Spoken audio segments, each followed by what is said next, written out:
really, and I'll tell you why. Nobody can understand how a scalar energy instrument interacts with a photograph. Okay, academia has never understood that, nor has any government. So moving forward, this is such a new field, and it requires a great deal of study. So is there any pushback? No, because it's never been done before. Nobody knows how to interpret this. So if you can't interpret this, you can't say yes or no. You have to interpret, define something first before you agree or disagree. I love that. Okay, so anything else that we could talk about as far as your plans?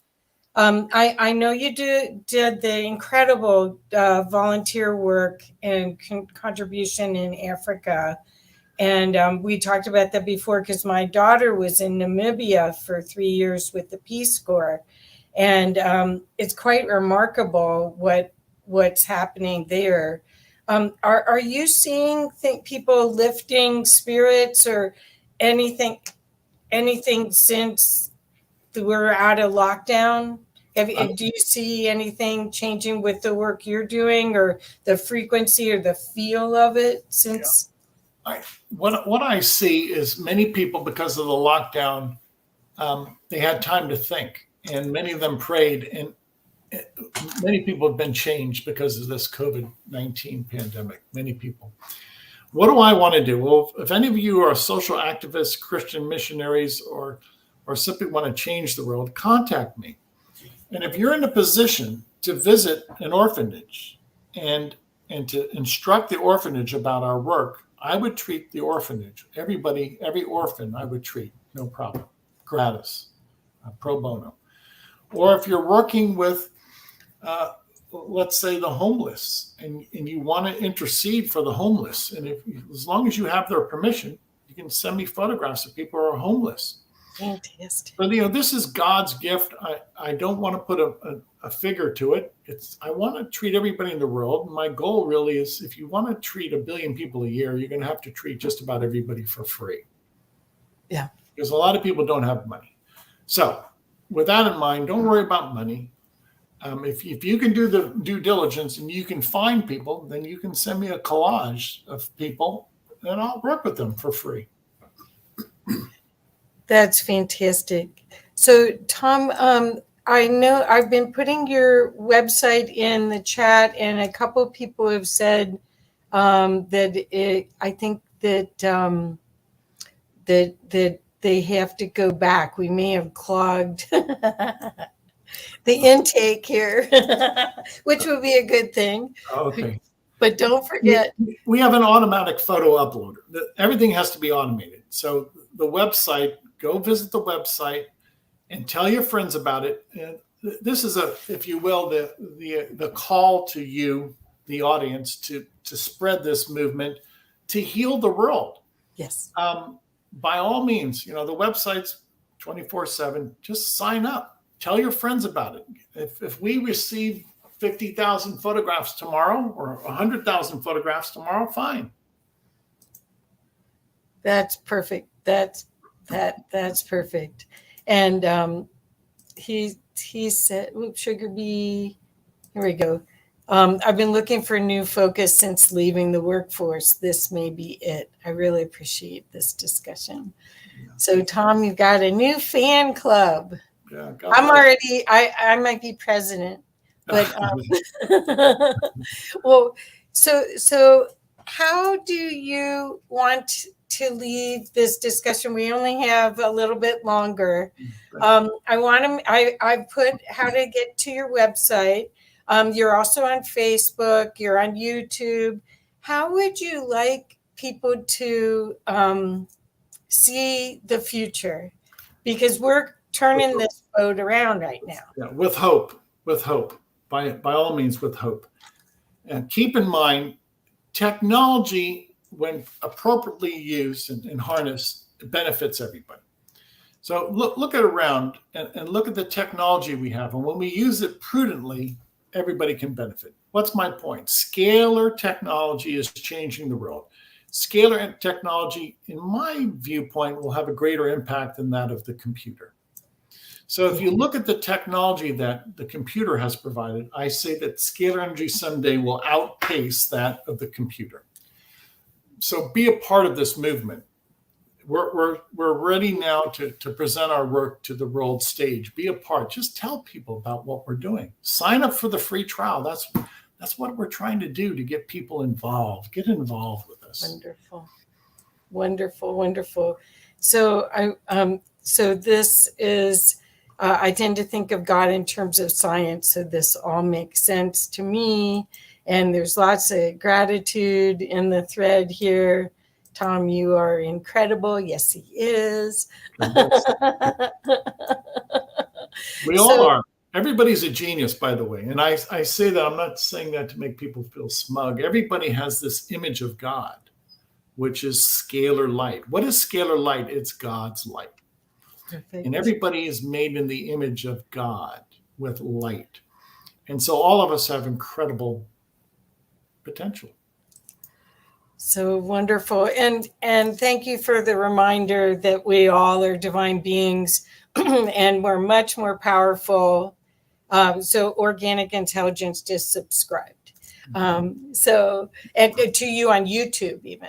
So I'm hoping that this is really going to make a difference for so many people and empower them to make better choices and to make reconnect to who they really are and use that power for good. Let's change the world. That's what this is all about. I'm a humanitarian. I'm a Christian. I want to change the world. Let's put our differences aside. Let's unite. Scalar energy is God's light. Everybody will unite under this banner of scalar light. Perfect. So someone actually said, any investor programs for this? Just saying. No, but thank you so much. Don't take this the wrong way. If I keep it simple and pure and I keep it grassroots, then it's going to work. I don't want money to get in the equation here. Yep. And that's the only way that this is clear to use. This is, there's no monkey business. Okay. And this is from my friend Amalia, who's from Bali or usually lives in Bali, but she's in South America right now. God bless you, Tom, doing the same human to human and planetarily with scalar. She's a Qigong master for people and organizations. Yeah. So good for her. Many cultures, as you well know, whether it's Qigong, some people call it Qi, prana, consciousness. We've been working with scalar energy for years. Many philosophers have considered it. It's real. I have instruments that control it. Prana, Qi, scalar light, those are synonymous terms. This is very real. This is a new opportunity for mankind. Yep. And the idea that we can pick and choose and work on whatever subject we want after we go through the 15 days is really so valuable. One more, NIST has a report about using quantum detectors to receive broadband radio transmissions that could be some scalar effect. Is that true? I don't think so, and I'll tell you why. Scalar energy and electromagnetic energy are two separate dimensions. They do not intertwine. They do not interfere with one another. Okay. So if somebody is receiving some type of radio transmission from microwave or radio, then that's electromagnetic energy. It's a separate dimension. Perfect. And people are saying God is moving and we are too. Thanks be to God. Yes. I love this man already. Yep, me too. Let's save it. And in gratitude. So thank you so much, Tom. Again, we want to direct people to your website. And let me make sure I have I'll put it back in the chat again. It's scalarlight.com. Yes. And Tom, anything else, any other way that you'd like people to connect with you? Just the website. God bless everybody. Thank you for your time today. Your time is precious. I appreciate coming into your living room today. Let's heal the world. The day that we can work with 1 billion photographs a year is a milestone, is a benchmark for me. Send us 1 billion photographs and we're going to heal the world. Wow. Thank you. Thank you so much. Thanks, Kathy. God bless you. Talk to you again soon. Thanks, Tom. So, hi, Omar. Scalar light. Wow. Yeah. Yeah, that seems to be the next level thing, eh, Kathy? Well, let's put it this way. It makes total sense to me. And as a sensitive, I've definitely benefited from it. I've known Tom for a long time. This is not somebody who just woke up and started creating some Palladian device. They didn't know where it came from. This is a researcher and a scientist who's spent 25 years on this. And it's remarkable. One of the people that's spoken here said that their children are still in high school. And she did the 15-day program and then put her whole family on it. And everyone around them got that second batch of the flu, and none of her family did. Beautiful. So and she felt it was from being in his process. So yay. Yeah, that's a good one. I like that. And it makes sense too, because we're light beings ourselves. Yes. Right. So if you can, change the molecular level of the light, then it would have that healing aspect to it. So yeah, it's brilliant. I love it. Great. Oh, I'm so glad. Friend request on Facebook, so I'm going to connect there, and looking forward to learning more from him and watching his YouTube channel. Yeah, great. Okay, well, I'm going to get off, and thank you so much for letting me bring some of these brilliant lights. You're very welcome. This event. Thank you. You're very welcome. So, guys, are you ready to unmatrix yourself? Because that's what we're about to do, is unmatrix ourselves. There's some things happening in this world that we are aware of. We are anyways, but there's a lot of people out there that are not aware. And one of the ways, this force that we're dealing with, they have to tell us what they're doing. It's the karmic law. And it's the universal law. They have to tell us in one way, shape, form, or another. They have to, either through art, through monuments, television, movies, music, in some way or shape or form, they have to tell us.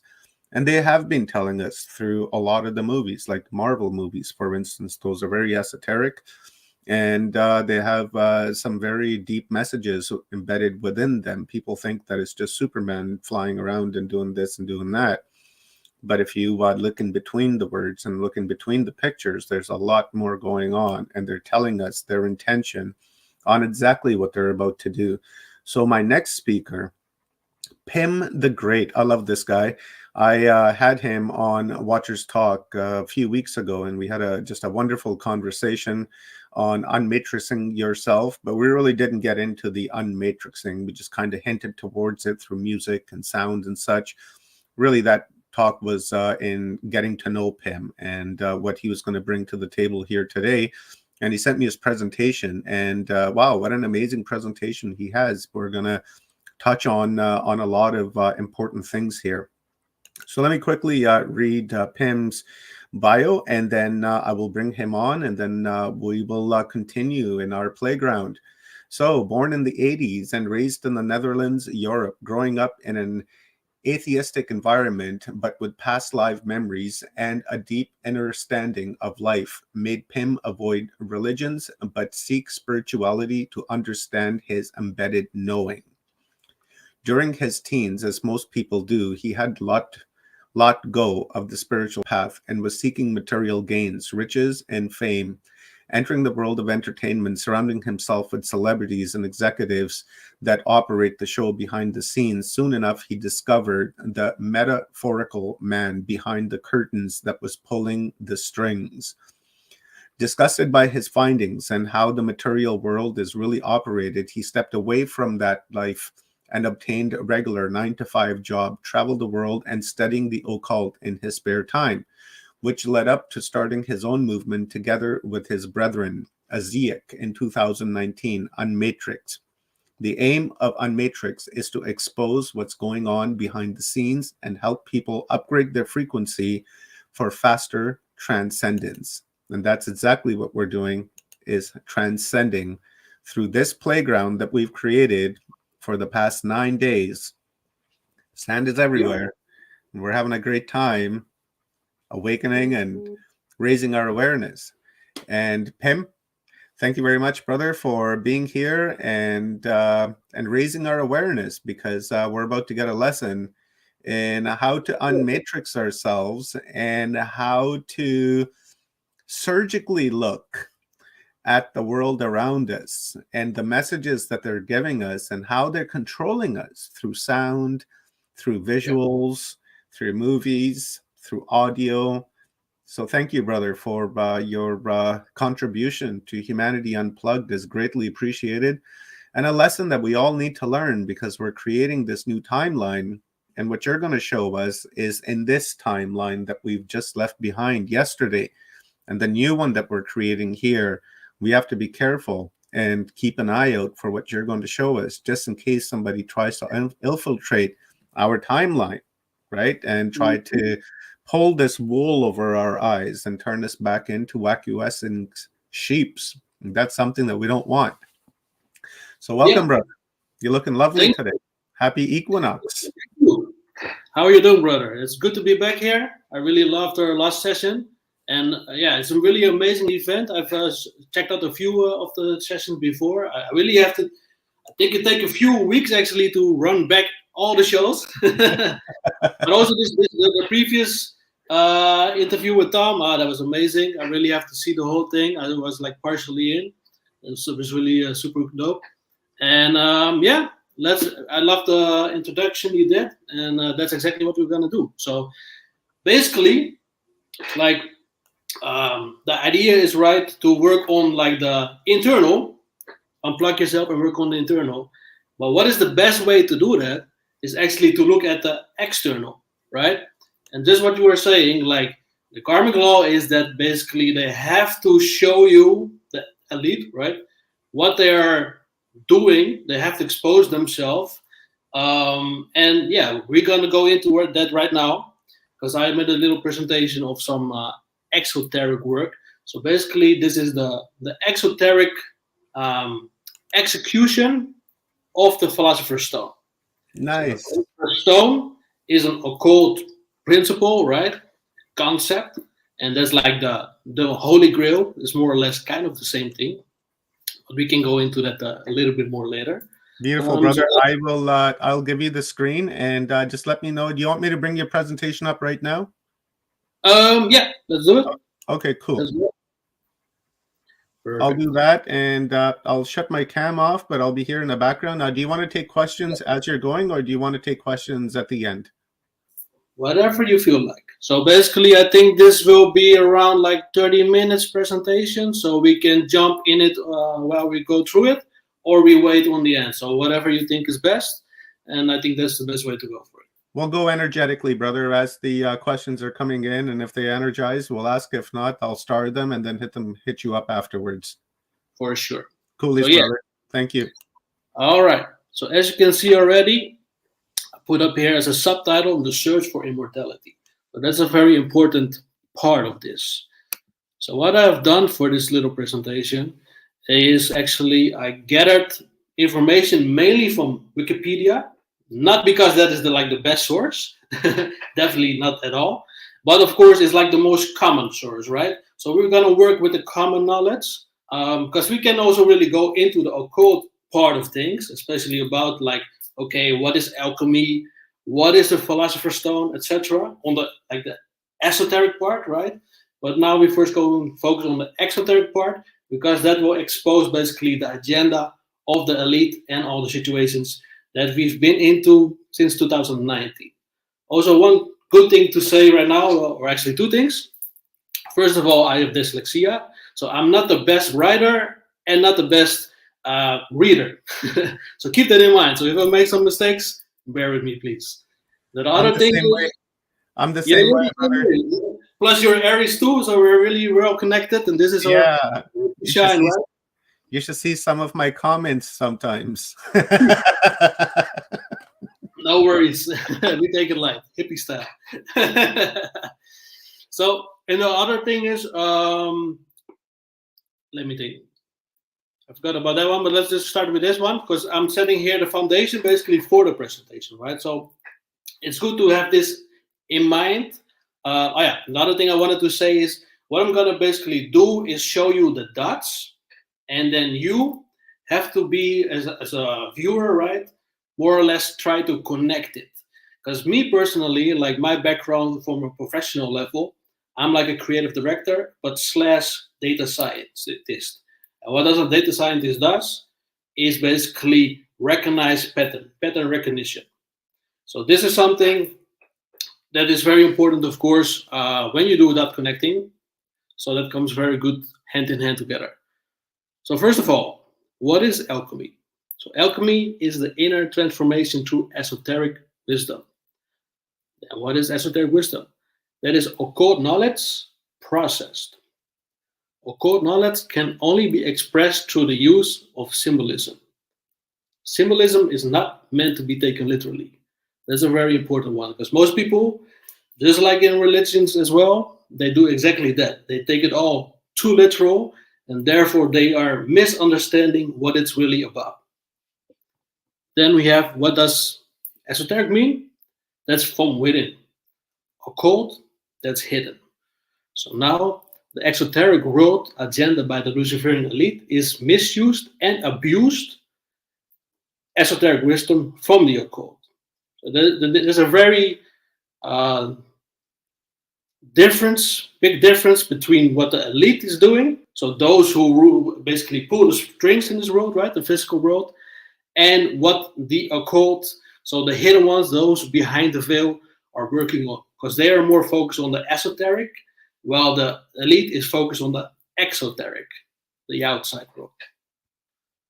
All right. So what is the Philosopher's Stone? This comes from Wikipedia. The Philosopher's Stone is a mythic alchemical substance capable of turning base metals such as mercury into gold or silver. It is also called the elixir of life, useful for the rejuvenation and for achieving immortality. For many centuries, it was the most sought goal in alchemy. The Philosopher's Stone was the central symbol of the mystical terminology of alchemy, symbolizing perfection at its finest, enlightenment, and heavenly bliss. Efforts to discover this Philosopher's Stone were known as the magnum opus, the great work. This is also a very important term. So what does the Philosopher's Stone look like? Descriptions of the Philosopher's Stones are numerous and various. According to the alchemical text, the stone of the philosophers came in two variations prepared by an almost identical method. So we have the white. I no longer see my slides right now. I don't know if you can pull it back up, or do I have to be the one? No, all good here, brother. I think what's happened here. Let me put it over here like that. There you go. Yeah. Oh, what's going on here? Okay, who's messing with it? Don't do that. I'm not touching it. There we go. Right there. No problem. So we have the white stone, right? So that's for the purpose of making silver. And then we have the red stone, which is the purpose of making gold. So the white stone is being the less matured version of the red stone. So the red stone is basically the most important stone, and that is really what is the Philosopher's Stone. Some ancient and medieval alchemical texts leave clues in the physical appearance of the stone of the philosophers, specifically the red stone. And also, as you see, also images here on the side from both Harry Potter and some, I'm not really sure what's the title of that, but some manga cartoon. It's obviously like a red stone, right? So the Philosopher's Stone is a red stone. A red alchemical substance for rejuvenation and achieving immortality. Doesn't this sound very similar to the red pill from the Matrix trilogy? It should, because the red pill is a metaphor for the Philosopher's Stone. So this is something that I think a lot of people are not aware about, especially the ones that always say red pill this, red pill that. You know, they always promote it more or less in the so-called truthers community, but they have really no clue what it's about. So let's go more into that. Just like the red rose, which is also stands symbol for the perfected man. So yeah, more or less the Philosopher's Stone is an alias for becoming the perfected man. And red signifies fire and blood and refers to the Luciferianism and socialism. So then what we discussed before as well, the great work, very important term. So that is basically the path, right, to the Philosopher's Stone. So what is the great work? According to Wikipedia, accomplishing the great work symbolized as the creation of the Philosopher's Stone represents the culmination of the spiritual path and the attainment of enlightenment, or the rescue of the human soul from the unconscious forces which bind it. The great work signifies the spiritual path towards self-transcendence in its entirety. This is the process of bringing unconscious complexes into the conscious awareness in order to integrate them back into oneself. So in short, the great work means esoterically to connect to the source, right? And let go of your ego. However, when you look at the exoteric meaning of it, it can be translated to connecting to like AI and the internet and socialism. And also I put some images there. I think it's very interesting. You see the connection, for example, also the movie Transcendence, right? That was not about spiritual transcendence at all. It was more about AI and connecting to the AI and the Internet of Things. The fourth industrial revolution is the Luciferian exoteric take on the great work. So now we're going to see how does this get executed by the elite. So the fourth industrial revolution is a way of describing the blurring of boundaries between the physical, digital, and biological worlds. It's a fusion of advances in artificial intelligence, robotics, the Internet of Things, 3D printing, genetic engineering, quantum computing, and other technologies. This is a quote from Salesforce. But this is more or less directly coming from WEF, from Klaus Schwab, etc. The reason why big tech and big pharma wants to merge humanity with technology is to try to expand our consciousness with it and prolong our physical life through biohacking. You can refer to this agenda as the great work and the successes as the accelerator of life, as they too seek enlightenment and immortality. Just like the occult. Right? That's what the occult is trying to more or less obtain, always seeking the light and transcendence of light, like of themselves, right? But the elite, those who do the exoteric work, they try to enforce that basically through technology, which is a whole different path, of course. So here we have it, the exoteric agenda. The agenda for the world is run by the elite, and the elite are into occult knowledge. The occult seeks the Philosopher's Stone to transform themselves, but the elite seeks to change the world. However, citizens of the world don't like change, especially sheep. They do not like change. So in order to execute their version of the great work on humanity as a whole, the elite has to introduce external substances to give humanity the upgrades that they seek. So how to introduce external substances to people against their will? Well, you create a problem in which these external substances become their solution, salvation. So what are the changes that the elite wants to see? Well, it's really literally written in stone on the Georgia Guidestones. But this agenda has been rebranded and is now known as the Sustainable Development Goals by the United Nations. And also here on the right, you see a picture of one of the Georgia Guidestones with all the goals, more or less. And then we have the 17 goals by the United Nations for the SDG. And of course, almost all celebrities are promoting this right now. So a new world, or better yet, a new world order.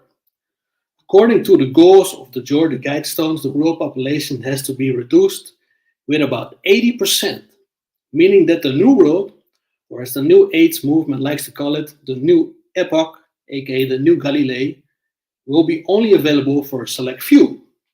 This select few is supposed to be and transform humanity and is referred to as the new root race. This is something that Blavatsky, for example, always is talking about, Alice Bailey, all these New Age writers, more or less. The new root race is supposed to be a manifestation of the philosopher's stone, and thus humans that have obtained godhood in the flesh. So how does the elite try to separate the wheat from the chaff? Well, they use the Great Reset to do that. So what is the Great Reset? Now here are some words and terms. I'm not gonna all say out loud because I don't want your channel to get a strike. But bear with me and you for sure get what I'm referring to. So according to May 15, 2020 web article, the sea offers an opportunity to reset and reshape the world in a way that is more aligned with the United Nations 2030 Sustainable Development Goals. 2030, that's where the whole term Agenda 2030 comes from, because that's not a conspiracy. That's literally a goal set by the United Nations, which they called Agenda 2030. And the Sustainable Development Goals is exactly that execution of that agenda. So as climate change, inequality, and poverty gained even greater urgency during the pandemic, this includes resetting labor markets as more people work remotely, speeding up the process of the future work. The reset will advance work already began to prepare for the transition for the fourth industrial revolution by upskilling and reskilling workers. So to establish the fourth industrial revolution, the elite needs to reset our current society, and the pandemic was the perfect excuse to do this, start this process, and most people were really happy to give away their freedom, give away their, the previous lifestyles, just to be safe from this disease, right? The V. Then we have, the red pill, because that's, the philosopher's stone is red. Like I mentioned before, you can actually compare that to the red pill of the Matrix. So to enforce an upgrade to physical bodies and the consciousness of humanity as a whole, they have to introduce external substances that activates that what humans cannot or do not want to activate themselves. The perfect solution for this would be to install high technology that merges with our physical bodies, that can access both the spirit and the mind of the host, right? So as mentioned before, the sea created a great opportunity to reset and reshape the world. And the fourth industrial revolution is not only about changing the world, but more about changing yourself by blurring the lines between biology and technology. So they are really pushing for transhumanism. So what's the given solution against the sea? Nanotechnology. Just injected right in your body, and that's exactly what I call the red pill. This nanotechnology that they're trying to enforce on all of us. Okay, so let's go deeper into the Matrix. The Matrix is actually the Luciferian philosophy. In the Matrix, Thomas Anderson wanted to know what the Matrix is, and so he started his search as a hacker under the pseudonym Neo. Neo's room was number 101. He opened the door and spotted a white rabbit, and so his journey began. This was a reference to actually entering the mystery schools and seek the light. 101, that's more or less the same thing as the pillars, Boaz and Jachin, with the portal in the center. All right, so Neo, metaphorically, entered the mystery school by stepping through a door of light. This is exactly that 101. He was told to follow the white rabbit, which is another reference to entering the mystery schools and practice the great work. Here you have some occult symbols, not symbols, images. And as you can see in the corner, there's actually rabbits going down the rabbit hole, because the rabbit hole is once again another occult reference, just like also in Alice in Wonderland, which means and stands symbol for entering the mystery school. The mystery schools, of course, being the cults, the occults, for the Luciferian agenda. So Neo actually portrayed Hiram Abiff. Hiram Abiff is like the Jesus of the mystery schools, especially Freemasonry. So in the first 3 degrees of Freemasonry, they are actually referred to as the Blue Lodge. And only a Master Mason may proceed to the Red Lodge. So to become a Master Mason, one has to be invited for a ritual, which the adept has to be participating, acting as Hiram Abiff, and experience his death, whereafter he will be resurrected. Neo too got invited to partake in a ritual, and he had to choose between the red pill and the blue pill. So the Red Lodge and the Blue Lodge. Will you continue, go for the Red Lodge, or you will stay like, the majority of most Freemasons in their lower 3 degrees, the Blue Lodge. So the red pill was to merge his body and mind with technology and new abilities and broaden his consciousness, while the blue pill will give him, basically keep him stuck in the lower lodge, so within the matrix, so he will not unplug from the matrix. And of course, Neo took the red pill. So Neo took the red pill, and so after he was born again, just like how Hiram Abiff got born again, reborn as Lazarus, according to the Luciferian philosophy. So if you want to know more about the Luciferian philosophy in general, and how, Freemasonry and Rosicrucianism, how they all look at the whole story of life, more or less, Genesis, everything what's written in the Bible, then you really have to read Freemasonry and Catholicism by Max Heindel.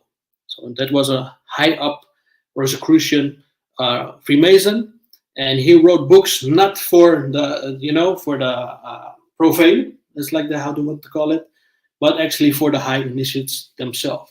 So for sure, there's a lot of Freemasons out there and other mystery school members that don't even know about this work. But if you really want to know what the ones behind the veil are into, you have to read this book.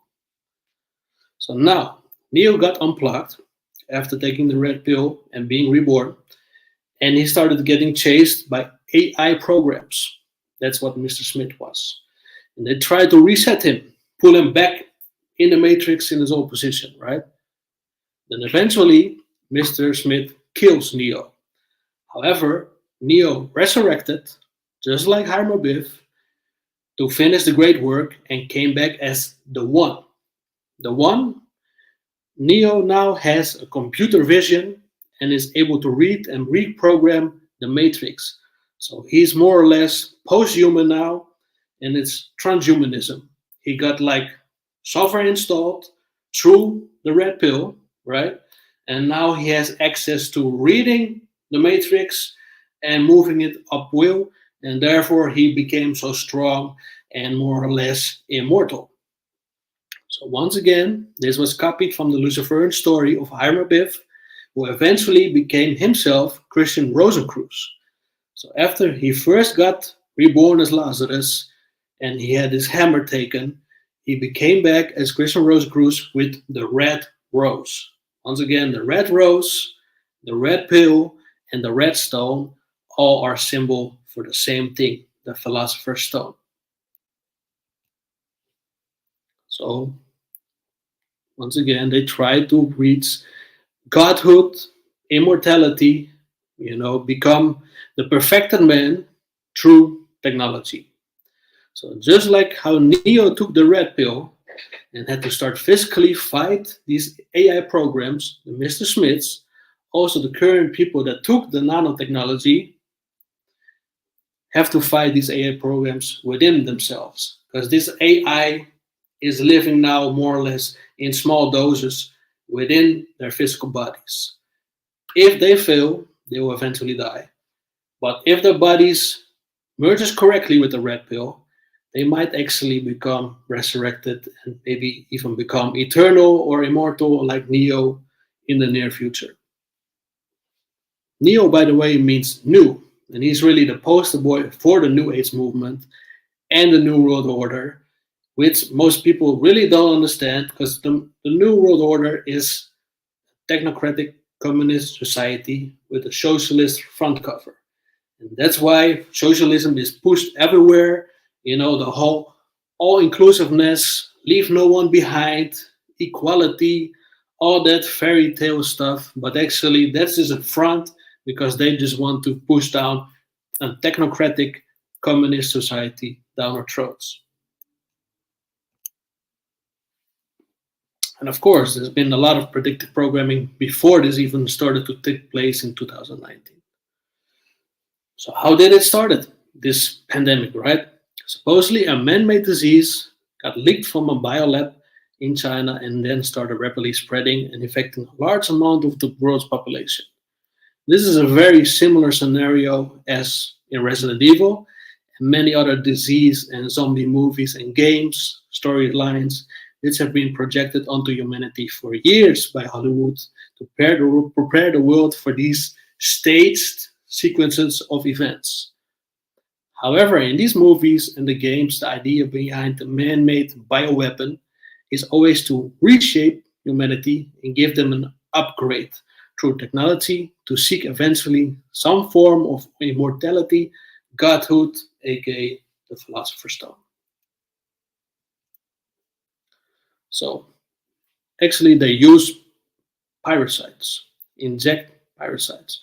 And Resident Evil knows many variants and strains of this disease, the C. In Resident Evil 4 is revealed how they have used ancient alien-like parasites to manufacture a new strain, and in Resident Evil 5 shows a red flower that is used to further perfect their Philosopher's Stone. So once again, the color red comes back in here, and now in this case it's even a flower. So that of course is a symbolic reference to the red rose from the Rosicrucianism, and that's another, symbol for Philosopher's Stone. The eventual goal of all these strains is to separate the wheat from the chaff and obtain godhood in the flesh for those who survive the shift. It's all very similar to how these nanotechnology that the people took have different batches with different ingredients by different producers. Like that, all these different batches basically serve a different purpose. It's really survival of the fittest, and they're trying to see, okay, which groups in what locations and what ages can survive what. And of course, we just started with this, last year, more or less. And more or less, I'm pretty sure that they will come with even more different batches and executions of this technology, just to see how far they can push it. And interestingly enough, there are batches that were discovered that includes Hydra vulgaris, or better yet, Linus. So what is that? We will talk about that next up. But here I want to show you first something from the Resident Evil 5 game, some storylines. So here on the left side, it's like two screens.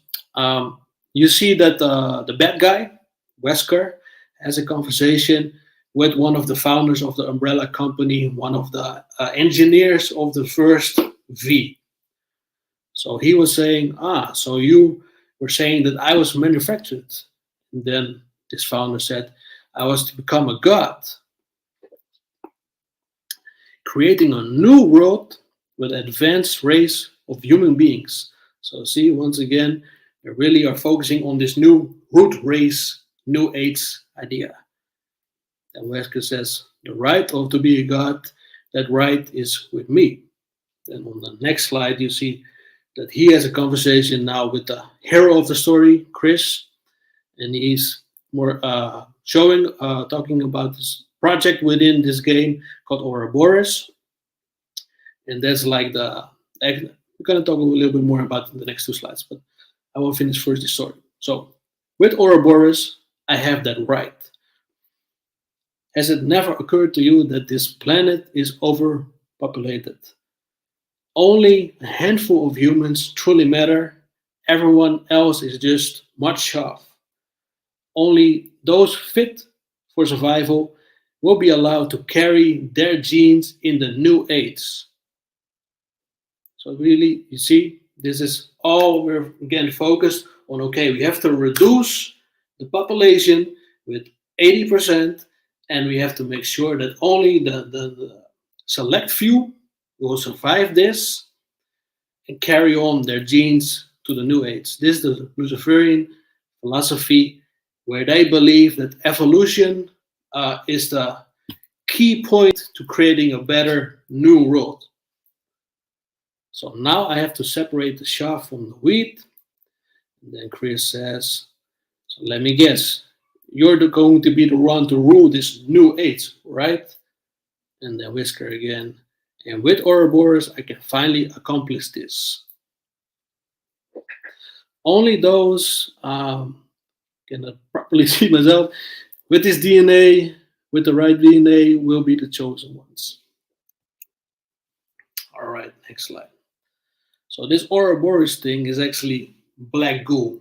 And black goo in the exoteric world, right?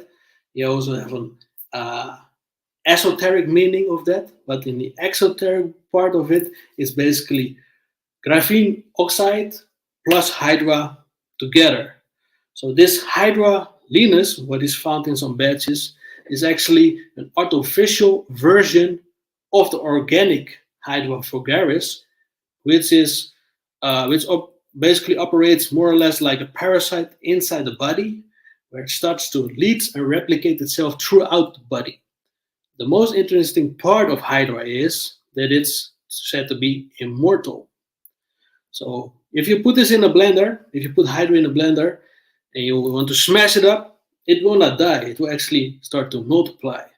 So why the hell are they putting this in some batches and try to inject it into people? And on top of that, there's also graphene oxide in a lot of these batches. And by some doctors, it's said that this graphene oxide is actually there to feed and hatch the hydra eggs, so it can grow quicker and replicate more inside the bodies of the host.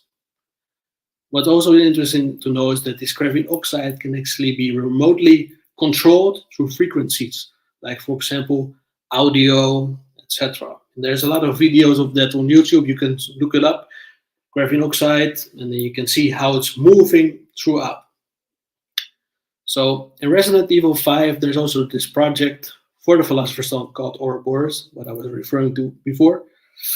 And it shows the infected with like some black goo inside their bodies, transmuting to the outside and basically taking over, hosting the body, just like as also in the Marvel. This is what Omar was saying, that there's a lot of, hidden gems in the movies from Marvel, like the Venom, because exactly that's what's happening in there.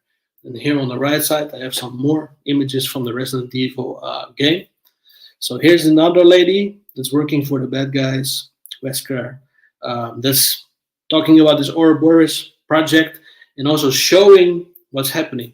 We cannot show the full video in here because maybe we get some copyright. So I will just talk about what's basically happening. So in the game, you see that there's this one guy that's in the center with the cat eyes, right? He's getting injected. He gets injection with the Uroboros project, and then he starts to transmute. His body starts to transform. So what does the lady say? He spent all this time to look for Uroboros. It's a little hard for me to see here, so bear with me.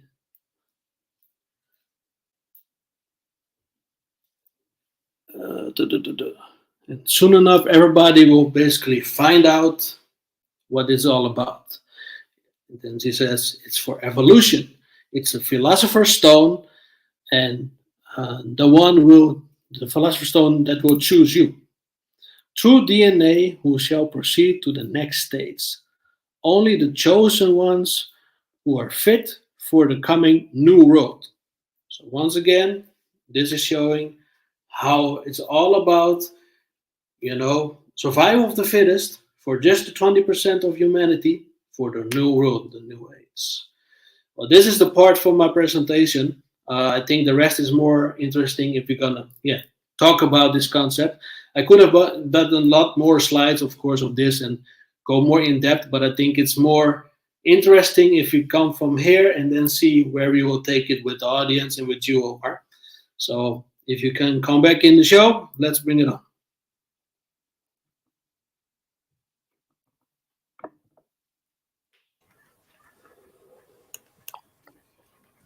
Fantastic presentation, bro. That was great. Thank you. Show yourself. Wow, where to begin? Right? Exactly. Where to begin on this one? I threw a lot of dots on you guys, so I understand it. So where do you like to begin, and we can go take it there.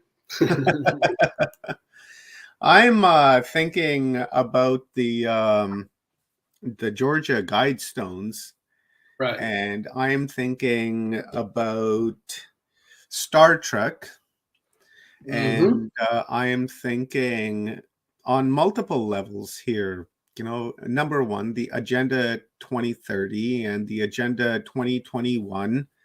All of that you can find in your city's website. They're very clear about it. It's right there. You go to your city website, you look up, and then you'll find Agenda 2021, Agenda 2030, and so on and so on. So the intention is created.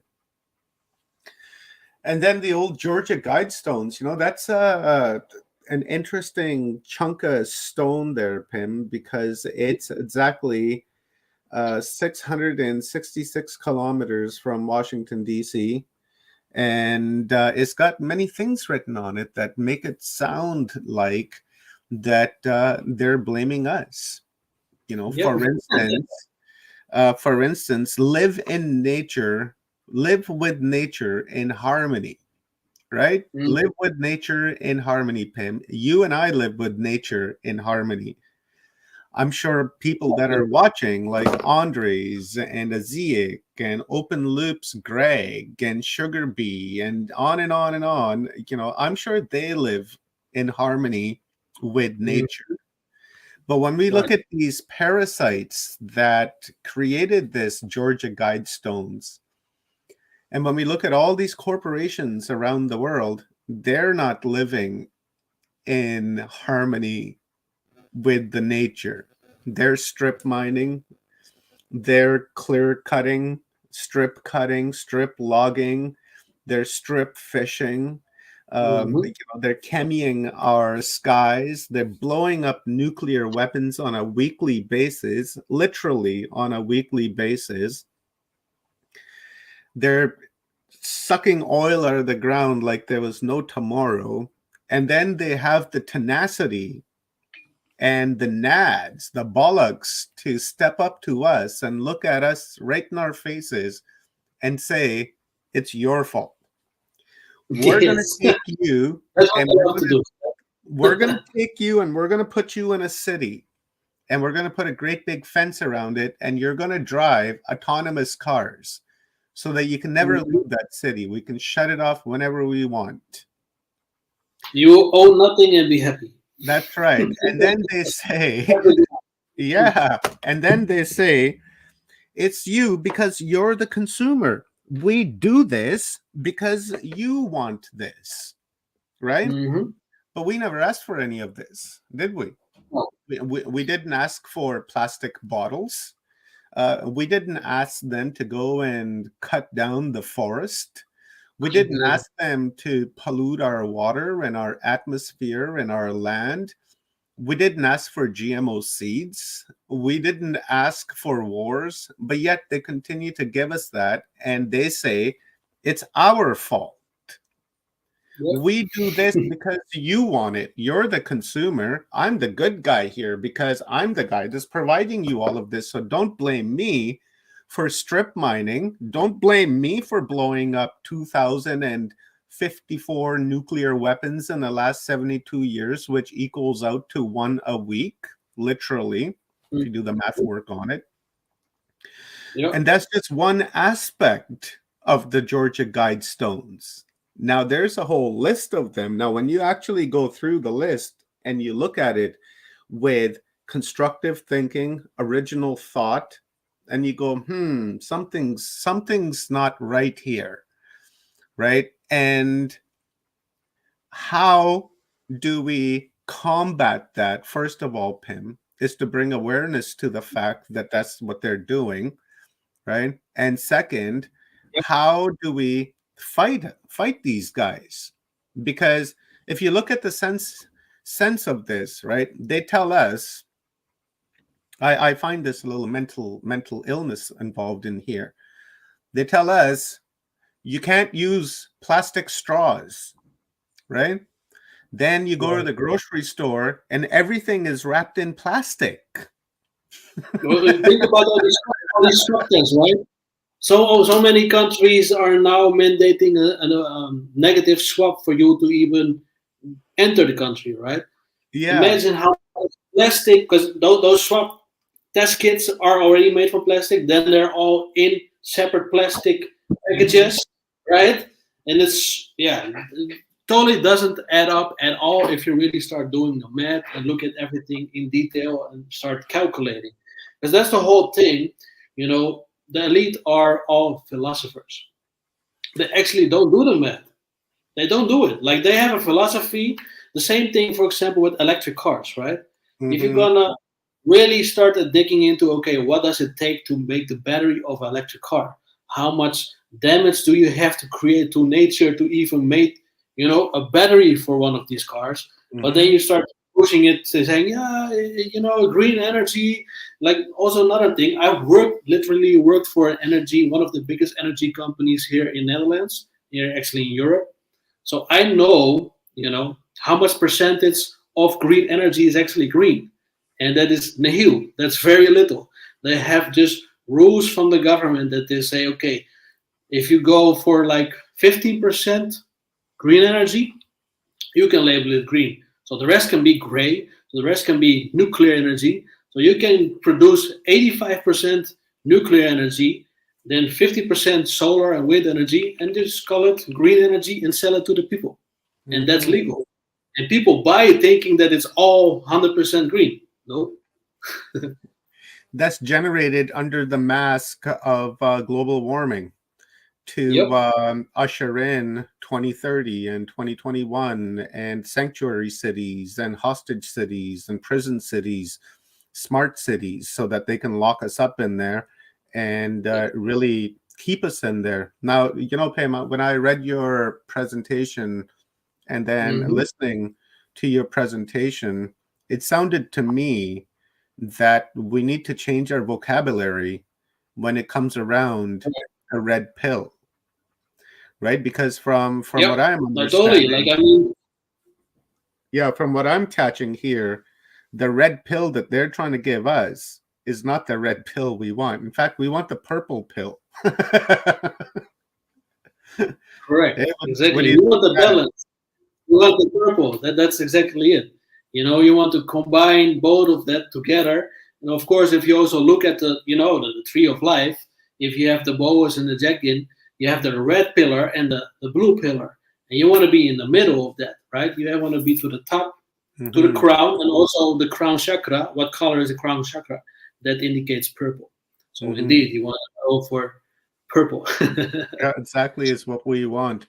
This nefarious agenda that's been happening for a long, long time. And it seems to me that it really got kicked into plan with Albert Pike.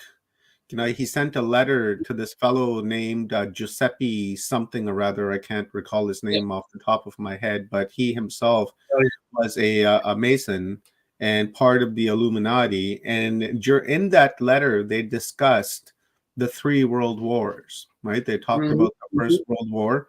Remember, this letter was written in 1871, and the First World War didn't happen until 1914. That's a huge span. That's like my lifetime, right? And then they talked about World War II, Yeah. and then they talked about World War III, right? So it seems to me is like that's when this plan of theirs, really kicked into gear. Right? Prior to that, it really wasn't all that organized. I would say, it was organized according to Mhm. their technology back in the day, but like around 1871 is like really when we got into the Industrial Revolution. And then when we got into that Industrial Revolution, this plan came forward, and they've been implementing this plan ever since, step by step by step, problem, reaction, solution, all the way up until today. We just went through a problem, reaction, solution, and it's had a very negative effect on humanity. And it seems that they're giving the red pill to humanity instead of the pill that we want to give them, the purple one. Yeah. But yeah, that's the whole thing, right? Like what most people don't understand is like this agenda is ancient, age old, right? It's not from just now. Like yeah, now the stars are aligning, and we really are getting into that new age, right? The age of Aquarius, which is new age. But what most people do not understand is that these mystery schools, you know, how I always say is like the higher the degree, the more how you say that hijacked the person becomes. Mm-hmm. What I mean with that is like you have like whisperers.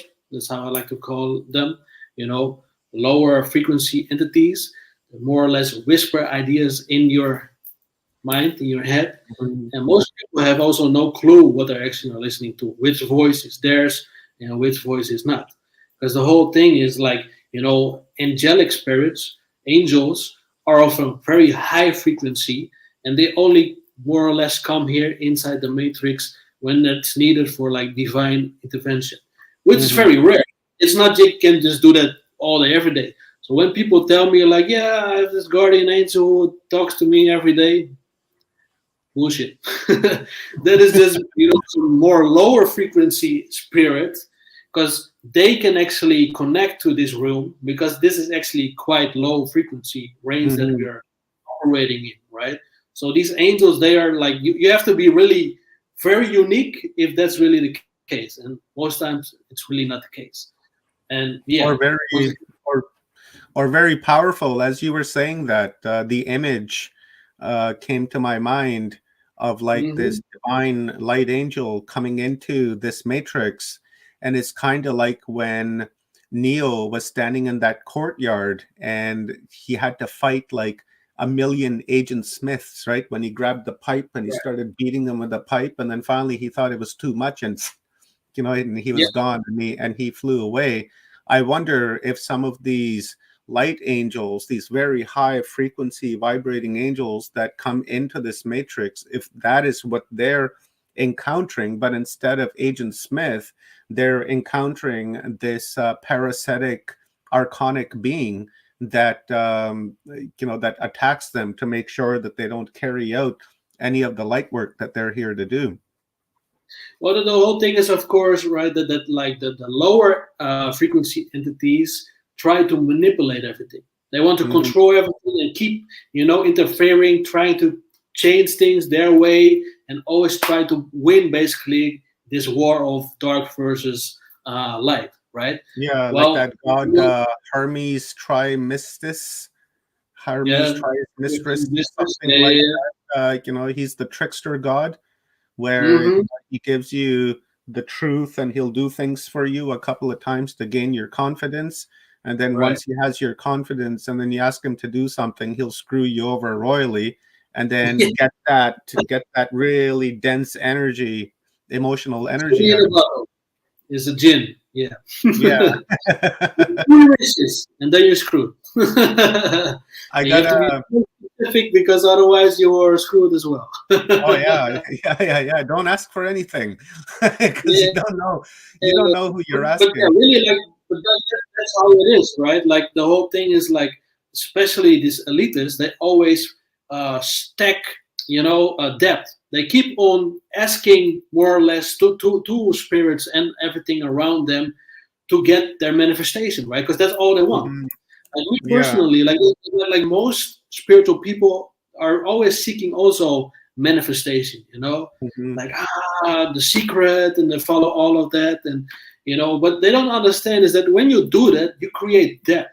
I rather Mhm. create credit.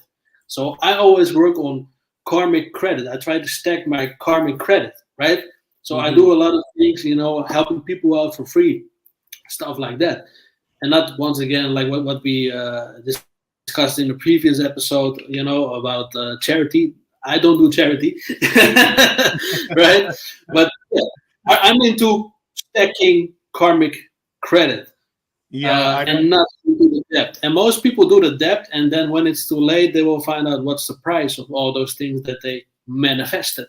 Yeah, yeah, exactly. I don't do charity either because, as our divine brother Michael Feely has made us aware, that charity is a form of prostitution. Because back in the day, in the Roman temples, you would have like all of these prostitutes, and when you went and hired them for their services, it was called giving charity, getting charity. Mhm.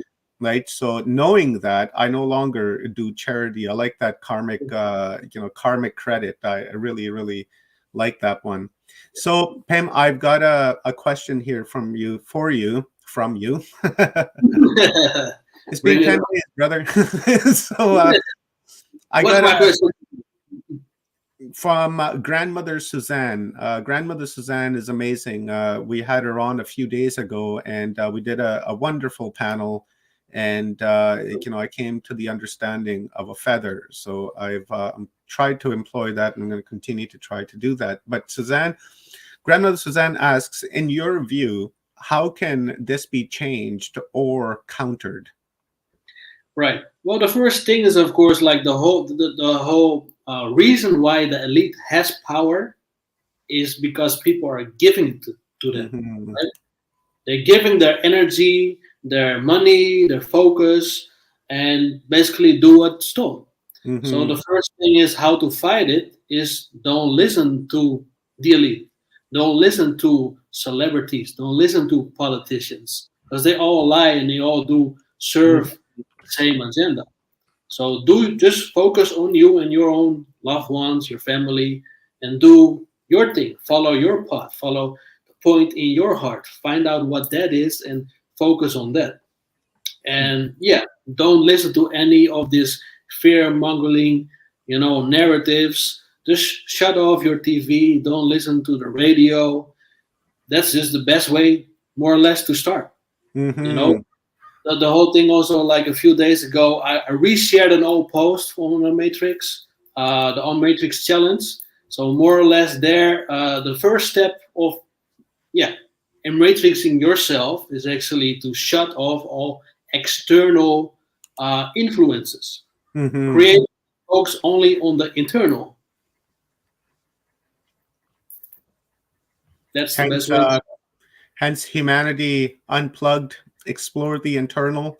Exactly. It's a lot of people, a lot of speakers through this entire event have focused on that message of exploring the internal, to go internal, to listen to the self instead of listening to the external, because there's just a lot of white noise in the external. And if you pay attention to that and give energy to that, then that'll just manifest itself into your life. And that's something that clearly nobody wants. Let's have another question. Let's go with Andres. Andres asks a question. He says, question, how is the Uroboros connected to the Philosopher's Stone?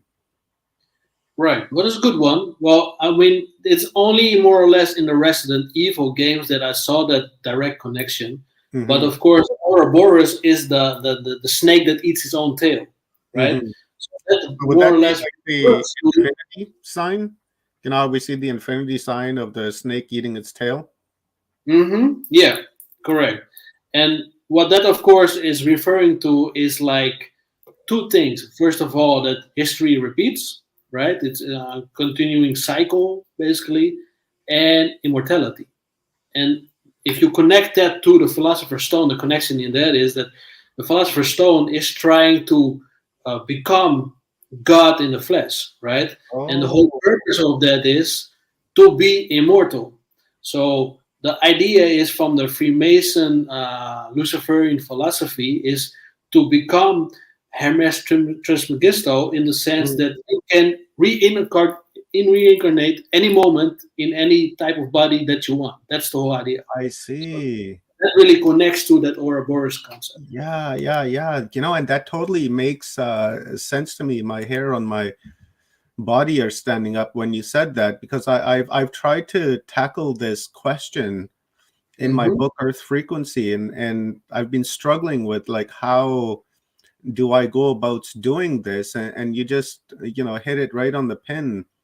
I've always wondered, like, how is it that these elite families create these agendas from hundreds of years ago, and they want to carry this agenda forward for hundreds of years? And I've always wondered if they had the ability to incarnate right into the next and into the next, to carry that agenda forward and come into the incarnation with like a genetic memory or like a previous life memory, to where they're aware, or there's like triggers that will remind them of their agenda and their previous plans into the world. And you just hit that like right on the head. That's why my hair on me stood right up. I was like, there's the answer. So I'll have to credit you on that in my book. For sure. And I always want to give you one more on that point, because you, of course, you know that the whole elite is also like into the moon children thing, right? This whole Alice Crowley concept of catching basically the butterfly, right? That is another symbolic metaphor, how they refer to it. So that is a ritual in which they more or less put a pregnant woman like in the desert or a lonely place and try to capture a certain soul to reincarnate into the baby, in the fetus within the pregnant lady. So that comes together like with this whole concept, like, that the occult believes that they can reincarnate in, a select body. And then they have these families that actually does rituals to try to manifest that. Holy fuck, brother. I wonder if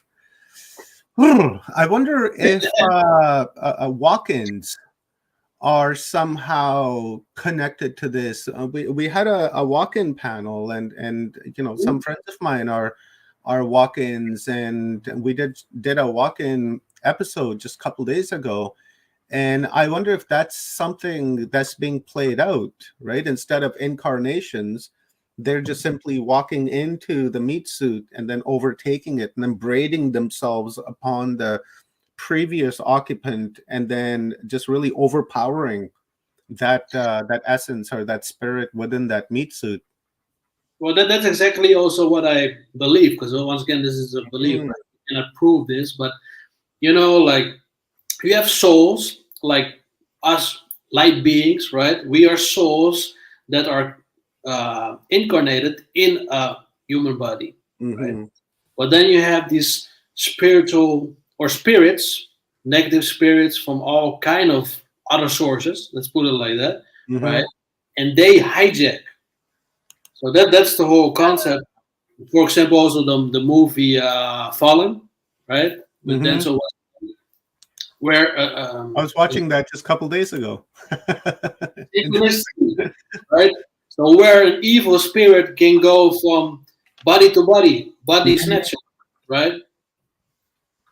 I saw a something similar on Star Trek Voyager, where in one of the episodes where an alien had come on, and he would touch somebody and he would transfer from their body into their body, and then he was doing that consistently and changing. And of course, Hollywood ending, at the end they were able to reunite everyone to their right body and to their right to their right essence. And then there in that episode they're talking about the same thing, like the intention that they were trying to tell us is that this walk-in is very possible, and this is how is another form of incarnation and Right. like we were saying again, these people, they have to let their intentions be known. And when you look at Star Trek is very esoteric and very Luciferian as well, right? There's a lot of Luciferian symbolism embedded within Star Trek. See, I got one right up there. I love Star Trek, but I understand to what it is, right? So let's do there's also one more time, a small little one on it. So because we talked about the black goo, right? Mm-hmm. So black goo is actually, like, from the esoteric point of view, is like this dark matter energy hijacking people, right? Like, and then in the exoteric version of that, it's the nanotechnology that is, as transhumanism, put into these people. But get this, like, through AI, like, negative entities can actually control AI. So while you put in nanotechnology inside your body, on the spiritual level of that means that you're, like, wide open to be hijacked by all kinds of walkers. That makes a lot of sense. Do you think that AI could be like a form of consciousness in its own right, and that it's manifested itself onto this planet as a form of artificial intelligence on a trickery basis? Like trying to trick us to make us think that it's artificial, but in reality, it's not artificial. In fact, that it's a form of consciousness that's inhabited this vehicle. Well, I get what you're saying, but of course, like, artificial intelligence is data based, right? So it tries to create it's actually archetypical consciousness. So it takes, like, the concepts and ideas from all archetypes of humanity as a collective, and it comes from that. The problem with that is, though, that the collective is not of a high frequency. Yeah, exactly. I was just going to say, I wonder if through that collective, if it hasn't channeled its way into the vehicle so that it can occupy it and inhabit it and then grow from there. Let me put something else out for you. So how do I see it right now is you have the new power struggle of the elite. You have, in the exoteric version of it, you have big pharma and big tech, right? You have the old elite, which was the royals, and the royal bloodlines. Now what is happening is that the big pharma and big tech are basically controlling the politicians and the royals, right?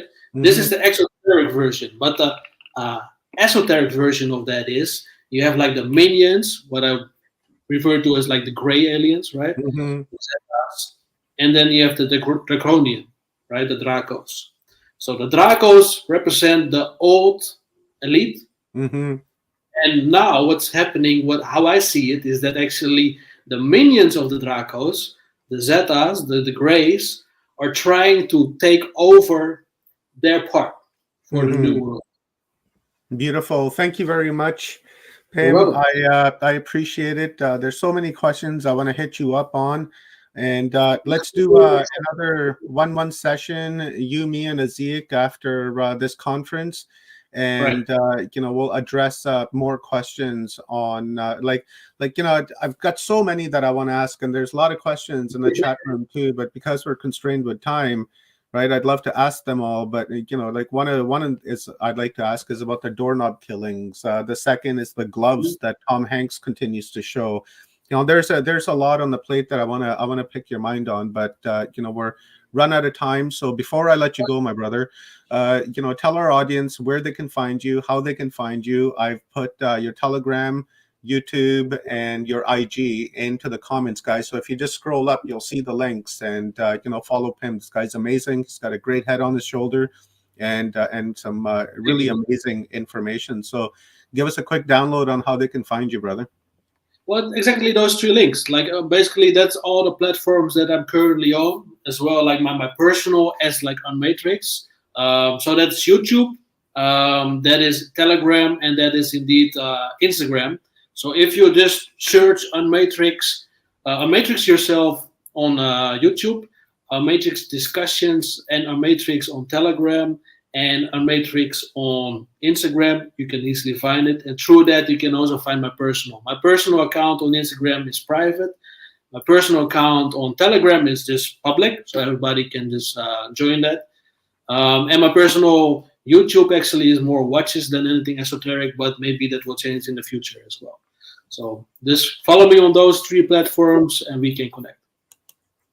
Awesomeness, brother. Thank you very much again, Pim. I appreciate your contribution and an upload into Humanity Unplugged. It's a great humanitarian service you've done by raising awareness on this very important subject that we all should be highlighting and talking about. So, my brother, after this is over, I will be in contact with you, and we'll make some great plans for the future. So, again, my homie, thank you. I totally appreciate you. Likewise. Just before you leave, Pim, I just wanted to say that was a fantastic presentation, and your knowledge of that esoteric and the symbolism is it's bar none, man. It's absolutely awesome. So it's been some years. I would love to get you on the show too, and really break it down like we did last night with Ol. Get you and Ol in there together and really burn it to the ground. You know what I mean? Oh, yeah, that would be a sick panel. I'd love to see that. Yeah, we can do that. Yeah, you guys should connect and make that happen. Yeah, for sure. Thank you both, guys, and enjoy the event. I love it so far. So perfect. Right on, brother. Thank you very much. I love you, Thank homie. you, brother. Lots of respect to you. And let's bring on our Star Sister 23rd year anniversary today. 23 years of being married. What an amazing accomplishment that is. So I'm going to bring our sister on so that we can get a quick what's going on. Rob, you want to add her, or we just keep for sure. I need a stretch too. Something serious. So let's hi everybody. Your sister on, and in 10 minutes, guys, we will be doing a talk, Kathy Mason with Angela LaRue, the resurgence of the mystery school. So that's going to be another great upload. So here it is, sister. It is all yours. All right. How's everybody doing? Let's see. Did that work? Is it working? Are you working? Hi, why